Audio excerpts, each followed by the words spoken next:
Sir ये लोग कहते थे कांग्रेस के राज में पेपर लीक हुए हैं, लेकिन कल भी 14 लोगों को पकड़ा है पेपर लीक करने वालों को। कल पकड़ा, उसका जवाब नहीं देंगे ये लोग। ये तो हमें बदनाम करने के लगे हुए हैं। इनको पूछो कि राजस्थान में पेपर लीक हुए तो कार्रवाई भी हुई।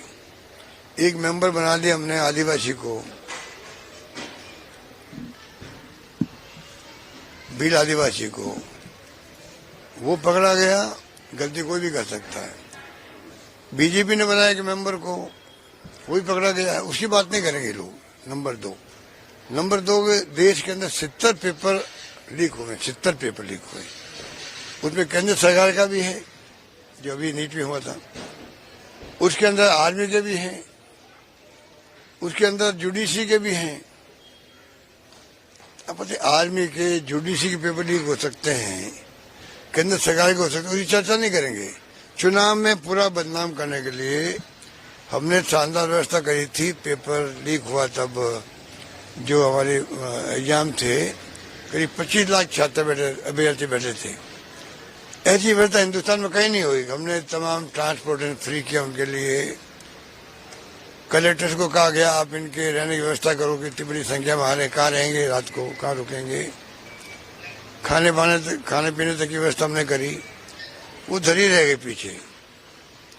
पेपर आउट हो गया, उसको ले गई, बात सामने आ गई, पेपर लीक हो गया। हुआ पेपर लीक, तो हमने कितना ध्यान रखा उनका। पेपर लीक जब यूपी में हो सकता है, गुजरात में हो सकते हैं, पंजाब में हो सकते हैं, हरियाणा में हो सकते हैं, कहाँ नहीं हो रहे हैं।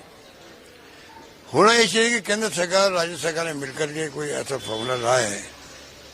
आईटी का जमाना है कि पेपर लीक भविष्य में नहीं हो। अब कल पेपर आउट हुआ, आप खुद बता रहे हो, तो ये क्या बताते हैं। तो कहने का मतलब कि चुनाव जीतने के लिए झूठ बोला गया, पेपर लीक हो रही सरकार के राज में, नौजवान गुमराह हो जाता है। कन्हैयालाल की हत्या हुई। हिंदुस्तान के इतिहास में पहली बार हमने उस परिवार का 2 घंटे में मुलजिम पकड़ लिए, 50 लाख का पैकेज दे दिया, 2 नौकरी लगाने बच्चों को। इनको पूछो कि आपने एनआईए ने केस ले लिया वो हमसे, नेशनल इन्वेस्टिगेशन एजेंसी जो भारत सरकार के ले लिया, वो छूट गए, लोग जमानतें हो गई। ऐसे भी काम कर रही थी, लेने जूझ क्या थी। कोई उसके लिए नहीं पूछेंगे कि ये इतना बड़ी घटना थी, बल्कि बदनाम ये किया गया कि वो हिंदू था इसलिए 5 लाख दिए, मुसलमान को 50 लाख दे दिए। चल पड़ा, प्राइम मिनिस्टर खुद बोल रहे हैं, बाकी लोग बोल रहे हैं कि साहब 50 लाख तो दिए मुसलमान को, हिंदू को दिए 5 लाख। हिंदू मुस्लिम की पॉलिटिक्स करते हैं लोग। तो इस पर झूठ बोल बोल के चुनाव जीत गए हैं। अब तो कम से कम साल भर हो गया इनको, साल भर तक हमें कोस रहे हैं।